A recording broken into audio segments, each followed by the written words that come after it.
ایک مولوی صاحب کہتے ہیں کہ 35 سال نبی کریم علیہ السلام ننگا ہوا تھا، یہ روایت صحیح ہے اور مسلم شریف میں ذکر ہے، استدلال کرتا ہے۔ اب اس مولوی صاحب کو 5 منٹ کے لیے کلاس کے سامنے ننگا کر دو، اگر برداشت کرے، اور ویڈیو بھی بنا لو۔ مولوی صاحب اب تعویل کیا کرتے ہیں کہ ابھی آپ کو نبوت نہیں ملی تھی، آپ انسان، عقل، انسان، فطرت اور کچھ حیا ہو۔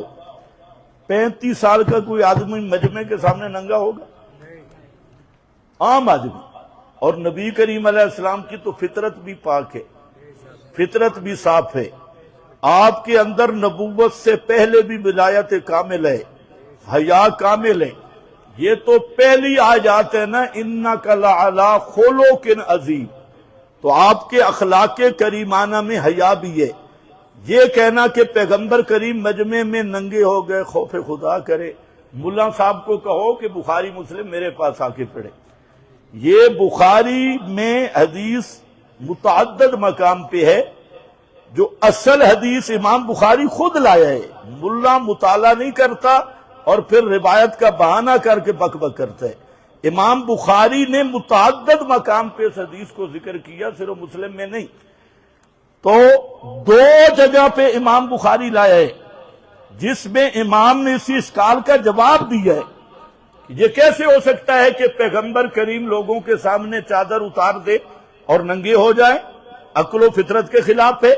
تو امام بخاری نے خود حدیث کو حل کیا اور 2 سندوں کے ساتھ لائے، جس میں ہے کہ وہ کعبۃ اللہ کی تعمیر ہو رہی تھی، نبی کریم علیہ السلام پتھر اٹھا رہے تھے، حضرت عباس بھی پتھر اٹھا رہے تھے۔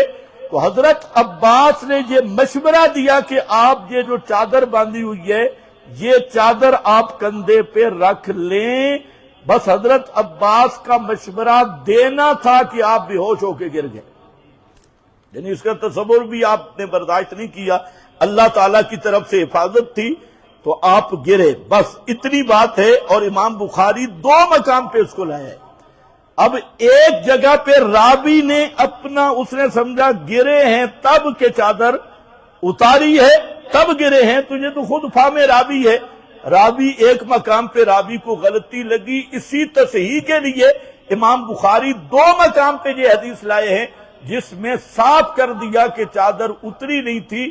چادر اتارنے سے پہلے صرف حضرت عباس نے اتنی بات کی کہ یہ چادر آپ کندھوں پہ رکھ لیں، تو فخرہ، نبی کریم علیہ السلام فوراً بے ہوش ہو کے گر گئے، اتنی بات تھی۔ کچھ سمجھ آ گئی ہے نا؟ ہاں، پڑھتا ہے جو بخاری بلا عشق محمد، بخار اسے آتا ہے بخاری نہیں آتی، یہی بخار آتا ہے، یہی بخار آتا ہے۔ تو بخاری سمجھ کے پڑھنی چاہیے۔ ہاں، آدم ننگا ہوا تھا، وہاں کون سا مجمع تھا؟ حضرت حوا ہی تھی نا۔ اور مرد بیوی کا ایک دوسرے کے سامنے ننگا ہونا کون سا ہے بھائی؟ اگر وہ ننگا نہ ہوتا تو رکا لکھنے والا پیدا ہی نہ ہوتا۔